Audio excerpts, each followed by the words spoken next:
Hi, hello, నమస్తే. Welcome to our YouTube channel SSV stories. ఈరోజు మనం చెప్పుకోబోతున్న కథ పల్లెటూరి అమ్మాయి, పట్నం అబ్బాయి పార్ట్ 27. ఓకే, ఇక ఏమాత్రం ఆలస్యం చేయకుండా కథలోకి వెళ్ళిపోదాం. అవును జాను, ఇంతకీ మీ తమ్ముడు వాళ్ళు ఈ టైంలో ఇంట్లో ఉంటారంటావా, లేదంటే పొలానికి వెళ్ళుంటారా అని సందేహంగా అడిగారు రఘురాం గారు. అబ్బా, ఏంటండి మీరు, శుభం పలకరా పెళ్ళికొడుక అంటే పెళ్ళికూతురు ముండెక్కడా అన్నాడంట మీలాంటి వాడే. శుభమా అంటూ పెళ్లి సంబంధం మాట్లాడడానికి వెళ్తుంటే వాళ్ళు ఇంట్లో ఉంటారా ఊర్లో ఉంటారా అంటూ అపశకునం మాటలు మాట్లాడుతారేంటి? అంతా మంచే జరుగుతుంది అని అనుకుంటూ వెళ్ళక అని చిన్నగా కసురుకుంటారు జానకి గారు. అబ్బో, ఊరుగాలి తగిలేసరికి సామెతలు కూడా తన్నుకుంటూ వస్తున్నాయిగా భార్యామణి గారికి అంటారు రఘురాం గారు రాగం తీయిస్తూ. ఊరిగాలి తగిలేసరికి కాదు, మీ నోట్లో నుండి వచ్చే అపశకునం మాటలకి వస్తున్నాయి అంటూ మూతి తిప్పుతారు జానకి గారు. అది కాదు జాను, వాళ్ళకి మనం వస్తున్నామని తెలియదుగా. వాళ్ళేమీ మనలా పని పాట లేకుండా ఇంట్లో కూర్చునే రకమా? ఉదయం లేచి పొలానికి వెళ్ళి పనులు చేసుకునేవాళ్ళు. అందుకే అనుమానం వచ్చి అడిగాను. అది కూడా తప్పేనా అంటారు పెదవి విరుస్తూ. అది తప్పో ఒప్పో కాసేపు పక్కన పెట్టి మీరు రోడ్డు మీద దృష్టి పెట్టి త్వరగా ఇంటికి చేరుకోండి. మీరిలా అన్న తరువాత నాకు కూడా అనుమానంగానే ఉంది. వాళ్ళెక్కడ పొలానికి వెళ్ళిపోయుంటారో, మళ్ళీ మనం పొలానికి వెళ్ళాల్సి వస్తుందేమో అని కాస్తంత గాబరాగా అంటారు. "హ్మ్, సరే సరే, టెన్షన్ పడకు. అక్కవి రాక రాక ఇంటికి వస్తున్నావుగా. ఆ దేవుడు నీకోసమైనా వాళ్ళని ఇంటి దగ్గరే ఉండేలా చేస్తాడులే" అంటూ డ్రైవింగ్లో వేగం పెంచుతారు రఘురాం గారు. హా, వాళ్ళు ఇంట్లో ఉంటేనే మనం వెళ్ళిన పని త్వరగా పూర్తి చేసుకుని మన ఇంటికి వెళ్ళిపోవచ్చు అని మనసులో అనుకుంటూ చుట్టూ చూస్తూ అప్పటికి ఇప్పటికీ ఊరిలో పెద్దగా మార్పులు వచ్చినట్టే లేవు. అవే రోడ్లు, అవే ఇల్లులు, అదే వాతావరణం అంటూ చిన్నగా నిట్టూరుస్తారు జానకి గారు. అలా ఇంకో 15 నిమిషాలు గడిచిన తరువాత వాళ్ళు వెళ్ళాల్సిన గమ్యం చేరుకుంది కారు. జాను, మొత్తానికి వచ్చేశాం, త్వరగా దిగు అంటూ కార్ అన్లాక్ చేయగా డోర్ తీసుకుని చెరో వైపు నుండి కిందకి దిగుతారు భార్యాభర్తలు ఇద్దరు. అప్పటికే పడవలాంటి కారు వాళ్ళ వీధిలో రావడం చూసిన ఊర్లో వాళ్ళందరూ మన ఊర్లోకి, మన వీధిలోకి ఇంత పెద్ద కారు రావడమేంటి? ఎవరిది అబ్బా ఈ కార్? ఎవరున్నారు ఇందులో అనుకుంటూ ఆ కారు వైపే చూస్తూ ఉండగా అందులో నుండి జానకి రఘురాం గారు కారు దిగుతారు. ముందు జానకి గారిని పోల్చుకోలేకపోయినా వెంటనే అరే, మన సత్యమక్క జానకిలాగుందే, అబ్బో, చాలా రోజులకి ఊరికి వచ్చింది, పైగా ఇంత పెద్ద కారు ఉందంటే బాగా డబ్బులు కూడబెట్టినట్టు ఉన్నారుగా అంటూ వాళ్ళల్లో వాళ్ళే అనుకుంటూ ఉంటారు. జానకి రఘురాం గారు మాత్రం అవేమీ పట్టించుకోకుండా వాళ్ళ చూపు అంతా ఇంటి మీదే ఉంచి వీధి గుమ్మంలో ఉన్న చిన్న రేకు తలుపు తీసుకుని లోపలికి వెళ్తుంటారు. ఆ రోజు ఇంటి పెరట్లో ఉన్న కూరగాయల పాదుల్లో ఉన్న కలుపుగడ్డి పీకేసి చక్కగా వాటికి పాదులు తీసి ఎరువు వేస్తూ పొలానికి వెళ్ళడం ఆలస్యమైన సరళ, సత్యం, హారిక ముగ్గురు క్యారేజ్ చేతిలో పట్టుకుని హడావిడిగా బయటికి వచ్చి ఇంటికి తాళం వేయబోతూ రేకు తలుపు చేసిన శబ్దానికి తాళం వేయడం ఆపి వెనక్కి తిరిగి చూస్తారు. అంతే, అక్కడ జానకి రఘురాం గారిని చూడగానే సత్యం, సరళ గారి మొహాల్లో ఒకేసారి ఆనందం, ఆశ్చర్యం పోటాపోటీగా వచ్చి చేరగా అక్కా, బావా అంటూ సత్యం గారు, వదిన, అన్నయ్య అంటూ సరళ గారు ఎదురెళ్ళి మరీ ఆహ్వానం పలుకుతూ బాగున్నారా అంటూ కుశల ప్రశ్నలు వేస్తూ కాళ్ళు కడుక్కోవడానికి నీళ్లు అందిస్తారు. రఘురాం, జానకి గారు తాను వేసుకుని ఉన్న చెప్పులు బయటే విడిచి వాళ్ళందించిన నీళ్లతో కాళ్ళు కడుక్కుని మేము బాగానే ఉన్నాం, మీరెలా ఉన్నారు అంటూ ఎక్కడికి బయలుదేరారు, పొలానికేనా అని అడిగారు రఘురాం గారు. మనసులో మాత్రం హమ్మయ్య, కరెక్ట్ టైంకి వచ్చాము, లేదంటే వీళ్ళు పొలానికి వెళ్ళిపోయేవారు, అప్పుడు కాస్త ఇబ్బంది పడాల్సి వచ్చేది అనుకుంటారు. రఘురాం గారు కూడా వచ్చేది పల్లెటూరు, పైగా ప్రస్తుతం సత్యం గారు ఉన్న పరిస్థితి తెలిసి వాళ్ళ ముందు రిచ్గా ఉంటే బాగేదు అన్న కారణంతో నార్మల్గానే రెడీ అయి వస్తారు. నార్మల్ డ్రెస్లో, నో సూటు బూటు ఓకే.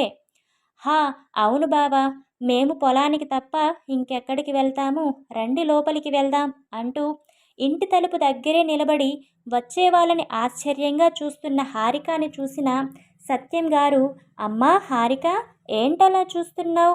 మీ అత్తయ్య మావయ్య వచ్చారు, తలుపు తీయి, అలా గమ్మున ఉండిపోయావు.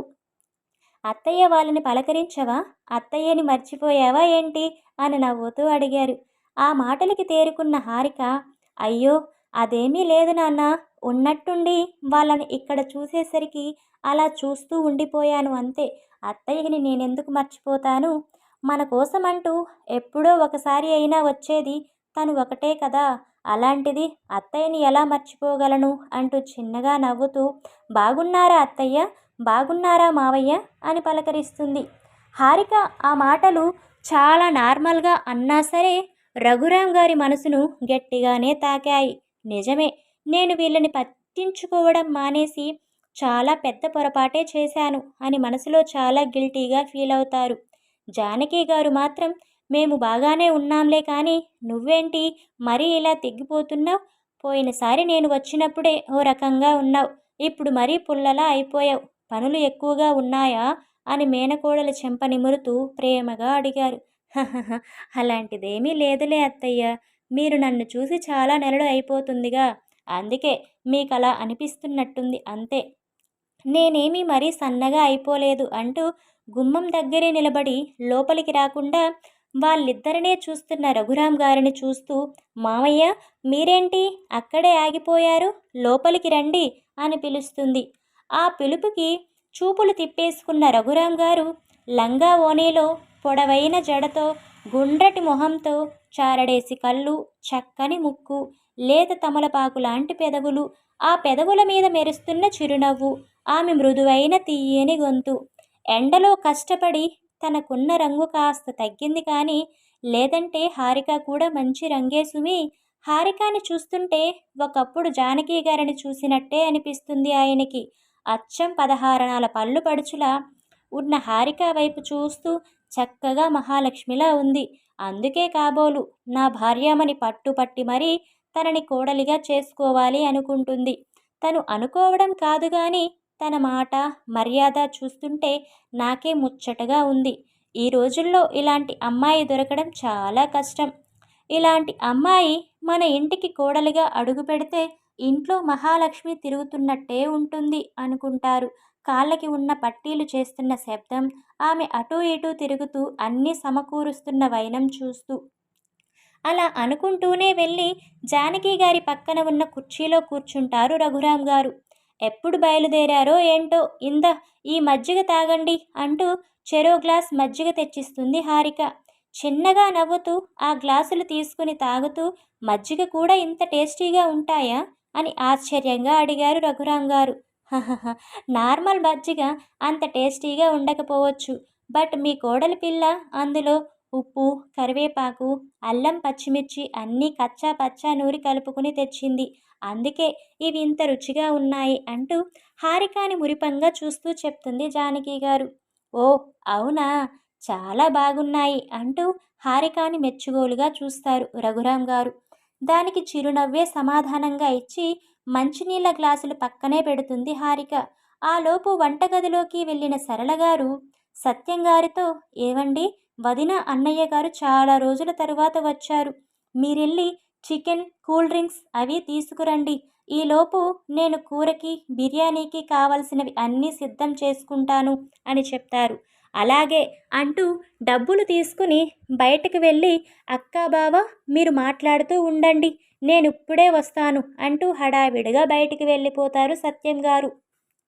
ఆయన వెళ్ళేది ఎందుకో తెలిసినా ఆపినా ఆగడు, మళ్ళీ బాధపడతాడు అని జానకి గారు గమ్మున ఉండిపోతారు. అదేంటే, మనం మీ తమ్ముడితో మాట్లాడదాం అని వస్తే మీ తమ్ముడు బయటికి వెళ్ళిపోయాడు అని మెల్లిగా అడిగారు రఘురాం గారు. వాడెక్కడికి వెళ్ళలేదులే, మీరు కంగారు పడకండి, చికెన్ షాప్ దాకా వెళ్ళాడు, ఇప్పుడే వచ్చేస్తాడు అని నిమ్మలంగా చెప్పారు జానకి గారు. అయ్యో, ఇప్పుడు చికెన్ షాప్కి పోవడం ఏంటి జాను అంటుండగా, ఇంటి అల్లుడు గారు ఎన్నో ఏళ్ల తరువాత వచ్చారుగా, ఆ మాత్రం మర్యాదలు చేయకుండా ఎలా ఉంటారు అంటారు జానకి గారు. అబ్బా, ఇప్పుడు ఆ మర్యాదలు అవసరమా జాను అని రఘురాం గారు అంటుండగా, ఇంటి అల్లుడికి చేసే మర్యాదలు వద్దు అన్నా మా తమ్ముడు ఆపడలే, వదిలేయండి అంటారు జానకి గారు. ఆలోపు హారిక ఆనియన్ దోశ విత్ చట్నీతో రెడీగా ఉంటుంది ప్లేట్స్ పట్టుకుని.